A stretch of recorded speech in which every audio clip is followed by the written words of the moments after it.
সমস্ত নোংরা আবর্জনা আছে সেগুলোকে ক্লিন করার জন্য এবং পরিবেশকে সুন্দর করার জন্য আমাদের এই উন্নতি প্রজেক্টটা। আপনারা এখানে দেখতে পাচ্ছেন যে একটি সিঁড়ির মতো অংশ আছে, এই সিঁড়ির মতো অংশ দিয়ে সমস্ত আবর্জনা যেটা এর সামনে আসবে সেটা এখান থেকে আস্তে আস্তে উপরে উঠবে। উপরে ওঠার সময় এখানে 1, 2, 3 তিনটে সেন্সার আছে, তিনটে সেন্সার তিনটে আলাদা আলাদা মলিকিউল বা আলাদা আলাদা আবর্জনাকে এটা ডিটেক্ট করবে। প্রথম এটা হলো মেটাল ডিটেক্টর। জলের মধ্যে যদি কোনো মেটাল যেমন রিজেকশন ক্যান এই ধরনের কিছু যদি থাকে তো এটা ডিটেক্ট করবে। এটা হলো আমাদের যে কোনো গাছের ডাল বা কিছু পানা এই ধরনের যদি কিছু থাকে বা বায়ো ম্যাটেরিয়াল যদি কিছু থাকে সেটা এটা ডিটেক্ট করবে।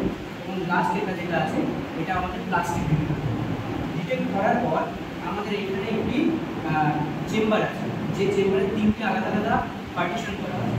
সেই পার্টিশনে যদি এখানে যদি মেটাল ডিটেক্ট করে সে মেটালের পার্টিশনে এসে সেই আবর্জনাটা করবে।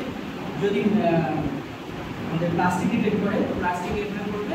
এবং যদি আমাদের কোনো বায়ো ম্যাটেরিয়াল যদি ডিটেক্ট করে তো বায়ো ম্যাটেরিয়ালের যে চেম্বার আছে সেখানে গিয়ে করবে। এটা হলো ওভারঅল ভিউ। এর সঙ্গে আপনারা এখানে দেখতে পাচ্ছেন দুটি আমাদের নৌকার হালের মতো বা নৌকার যেভাবে এগিয়ে যায় সেরকম একটি ব্যবস্থা আমরা করে রেখেছি, যার জন্য এই মেশিনটি আমাদের জলের মধ্যে 360 ডিগ্রি মুভমেন্ট করতে পারে। তার সঙ্গে আমাদের এটা দেখতে পাচ্ছেন সম্পূর্ণ আমাদের ব্যাটারি এবং সোলার পাওয়ারের উপর বেস করে আমাদের এই মেশিনটিতে পাওয়ার সাপ্লাই হবে। এবং আমাদের এইটা পুরোটা আছে কন্ট্রোল প্যানেল, যেটা আমাদের পুরো এই মডেলটাকে কন্ট্রোল করে।